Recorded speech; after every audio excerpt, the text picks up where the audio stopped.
สวัสดีค่ะวิวจาก Channel เพื่อวิวค่ะตอนนี้วิวอยู่ที่ประเทศเกาหลีค่ะอยู่ในงาน YouTube Creator Summit นะคะไหนๆมาที่นี่แล้วเจอยูทูบเบอร์มากมายแล้วก็มีแต่ยูทูบเบอร์ที่น่าสนใจทั้งนั้นเลยดังนั้นวันนี้นะคะวิวก็เลยได้โอกาสพิเศษที่จะเชิญยูทูบเบอร์ชื่อดังมา1คนค่ะซึ่งยูทูบเบอร์คนนี้นะคะเขาทำช่องสอนภาษาอังกฤษค่ะแล้วก็เป็นช่องที่ดีมากๆเลยดังนั้นเรามาดูกันดีกว่าว่าเมื่อภาษาไทยมาเจอกับภาษาอังกฤษจะเป็นยังไงนะคะโอเคค่ะพร้อมที่จะฟังเรื่องราวที่ทั้งสนุกและมีสาระหรือยังคะถ้าพร้อมแล้วก็ไปฟังกันเลยค่ะ I'm Emma from English. I am an English teacher. I teach on YouTube. You can find my channel English. So we got a challenge here, English versus Thai, and it's too easy if you just challenge in normal language. So there's something called idioms that in Thai is สำนวน and you can't translate it directly. So maybe you could try me with English idiom first. Yeah, English idioms are really challenging because they don't often mean anything similar to the words that they use in them. Well, you have a head start on me because you understand English. I don't understand Thai, so it's a little unfair. Give me hard one. Okay, if I said that something was up in the air, Up in what the would air. I be saying? Oh, you're saying about aeroplanes? No, no way. It's too easy. Up in the air. I think something in my head, isn't it? I think of something up in the air, and when it's up in the air, I think it's not solid. So I guess it's non-solid plan. Okay, exactly, right. So a non-solid plan means you haven't set your plan. It's not confirmed yet. It's still up in the air. I see. So you guys, as a student, your English teacher will love when you use idiom. Like for example, when she asks you about your homework, you just said, "Oh, the plan of me doing this homework is still up in the air." She says, "Are you gonna do your homework tonight?" And you would say, "It's up in the air." And she will love that because you use idiom. No. Okay, what if I said that you have lost your touch? Lost my touch. If I lost my hand, I think I lost my ability to do something. That's close. That's a good guess. Really? At first, I think about getting in touch with someone. Right, so there's a couple of different meanings there. So if you lose touch with someone, it means that you don't see them often anymore. So you are not in contact with them often. So you are maybe not as good of friends, or you don't know each other so well. You lose touch. But this is lose your touch. So Lose it's a slightly my different touch. meaning. Something mine. Well, like I guessed before, I lose my touch, I lose my hand, I lose the ability to do something. Very good. Right. So if you lose your touch, it means that you used to be able to do something, you had the ability, but if you lose your touch, it means you don't have it anymore. It's like me now that I lost my touch with English. I used to be better. It's still very good. You haven't lost your touch. No. Don't compliment me that much. You've been talking lots of English in the last few days at the YouTube Creator Summit. So. Yes, based on my luck, in YouTube Creator Summit, they make us do a lucky dip. Every time all Thai creators sit together except me, I always This did. happened to me. Talking about our dinner last night. Yeah. So last night I did the same, and I was the only person speaking English. Every time I pick up some number, I sit with all English speaker. Yeah, you've been speaking lots of English. Yeah, so I have practice. Practice make perfect. Even a little bit of pressure is good. You know, you have to push yourself a little bit sometimes to take on a challenge. Alright, what if I said that you needed to get your head around something? Get my head around something. For me, it's like I totally focus on something. If I get my head around something, it's mean I'm totally interested. So I look at it every angle. So is it mean I'm interested? It's close. It's a good way of thinking about it. So if you have your head around something, it means that you understand it completely. So maybe not necessarily interested, but you understand it. For example, if I bought a new TV and I was trying to read the instructions, it was very difficult. It took me maybe 2 hours to read the instruction and understand. But after 2 hours, I got my head around it. You are kind of weird. Nobody read TV instructions. They just threw it away. It was a bad example. I never read instructions. Like when you subscribe to something and they have a rules and Yeah, term you and never. condition. Okay. Never mind, Or like never new software on your computer. Sure. Okay. Agree to terms and conditions. Yes. In Thai, we have a phrase called "too long, don't read." I need to learn that one. Okay. What if you are sitting on the fence? What does it mean? The picture in my head, the fence is kind of sharp with iron. Oh, it's iron painful. Fence. Yeah, Painful. It's painful. It means force yourself to do something painful, Ooh, that makes me feel And- uncomfortable.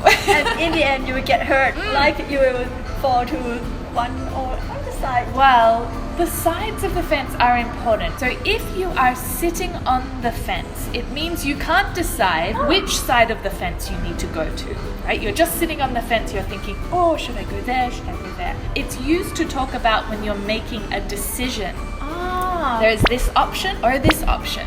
But if you can't decide, then you're sitting on the fence. It looks like an idiom in Thai. It's called เหยียบเรือสองแคม It means you stay on two boats at the same time, like left leg on one Yes. and another leg on another. So when the boat Starts peeling Yeah. like this, and you have to make a decision, right? Or you fall in. you're just falling. It's very similar then. It has a very similar meaning. But this idiom let me know that fence in Europe, America, and Australia is not sharp.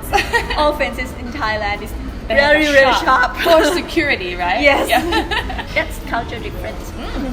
Okay, my last one is what if I said you hit the nail on the head? Oh, Like a nail, like with a hammer? but before you said that, I'm thinking of hitting the nail. Oh, no. The picture in my head is Frankenstein hitting the nail on the head. Oh, it's mean precise. Correct. Yeah, so it means like exactly right. So if you were talking to your boss Ah. and your boss asked you, what do you think is the problem, with our team at the moment? And you said, well, I think, everyone is coming in a little bit late, they're slacking off. Maybe we need to be a bit stricter with the rule for our team to work well together. And your boss agreed with you. He thought, yes, you're right. He might say, you hit the nail on the head. You're exactly right. It's because everyone is getting lazy. You hit the nail on the head, but everyone else will hit you in the head. Yes, exactly. Now we have to come Yes. to work in time. Well done. You did really well. I was surprised. I'm a bit cheating as I learned English for many years. That's but true. Now I'm feeling stressed. Yeah. It's my turn, isn't it? In Thai, maybe in Asian culture, we never say anything straight. We always hide the meaning. Always deep. hiding, right? deep It's down. not so dissimilar to English, actually. So every word I ask you from now on is completely different from what you heard. Okay. Like the first one, a frog in a coconut shell. I'm thinking that a frog likes to jump, and so if you keep your frog inside the coconut, it can't escape. So is it like you're trapped? Trap? Yeah. No. No? What is it? It's from a tale about a frog living in coconut shell, and he think the coconut shell is a universe. He know everything in the universe, so he proud himself and brag around like, So he thinks he knows everything. yeah, there are more than one frog in the coconut shell, but that particular one tell every other frog like, I know everything. Just ask me. I've seen everything. I know it all. Yeah. I know those people. I can think of someone who I can use this idiom on. Ooh. I think I might try it in English. I might try and use it. You're like a frog in a coconut shell. And then he will think, what? Yeah. I haven't heard of it before. And I'll say, yeah, it's a new idiom. You know nothing out of your coconut shell. Aha, There are yeah. a universe out there. Maybe this one is too hard. Next one is still hard. Ah. What does it mean if I told you you are catching a grasshopper on an elephant back? Like What? you riding elephant Okay. and then trying to catch grasshopper. Wait, am I trying to catch it or is the elephant trying to catch it? No, you are the one who trying to catch it. I would feel like, a grasshopper jumps like this really fast. Yes. And an elephant moves like this. So I feel like it would be difficult to do that, right? Because they Yes. move quite differently. So I feel like this idiom could be about something being difficult, too hard to do. Well, not exactly. Oh. You have to know some of Thai history. Like Ooh. we used to use elephant in army. Okay. It's a big event when you use elephant.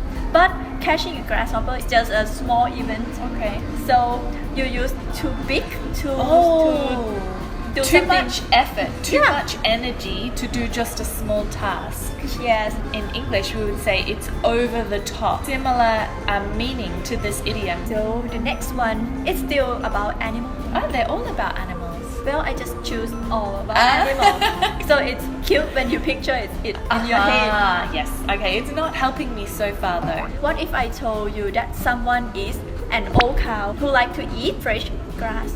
Okay, I think it's something to do with their taste. They like things that are too expensive or something like that. Yeah. No, it's about someone like something, but not that someone. Something that is too good. Too good for him. Maybe, but the cow represents the man, the old one, who like to eat fresh grass. Oh, like young women. Yes, really, really young. That the generation gap is Oh. really high. Wait, so here's an old cow who likes to eat fresh grass. eat. Ah! Oh, oh my goodness. Well, the fourth one is some expression.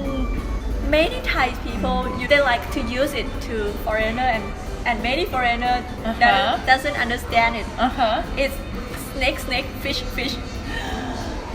I think I remember hearing this one once. Yeah. Snake, fish. But I can't remember what it means. If you met Snake, some fish. Thai people before, you must have. Give some example for me. When would I use this? Well, my English is snake, fish. Ah, like so. Yeah. It's not so good. Yeah, it's so not that good, but it's okay. It's okay, but it's not great. If you give 1 to 10 points, it's like 1 or 2. You can use it, but Not because that good. So I can say like hello, thank you, you're welcome, but not talking like this. Okay. It's snake, fish. How can I say it in Thai? Because I like this one. I want to try and use it. งูปลา Okay. Blah blah. Whoa, that's perfect. Blah blah. So I can say my Thai is blah blah. Yes, and Because actually it's even worse. but if you can say that word, Thai people might be really in place. Like, how can you know that? True. I heard you're going to Thailand, so use Yes. it. I'm going to use it. I'm going to try it and see what happens. For the last one, it's a bit cruel to picture this one. So the idiom is to kill a chicken for the monkey to see. You're killing a chicken and the monkey Showing just the monkey. Why would you do that? Maybe to show the monkey what could happen if he behaved like the chicken. exactly. Is it like an example? Yes.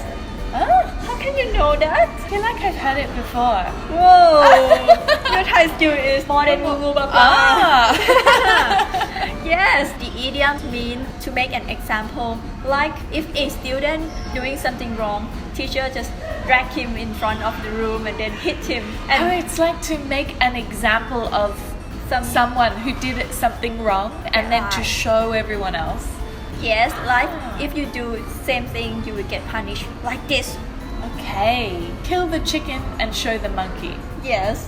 Okay, I like that one. Really? It's a little bit gruesome, we would say, like imagining cut the head off.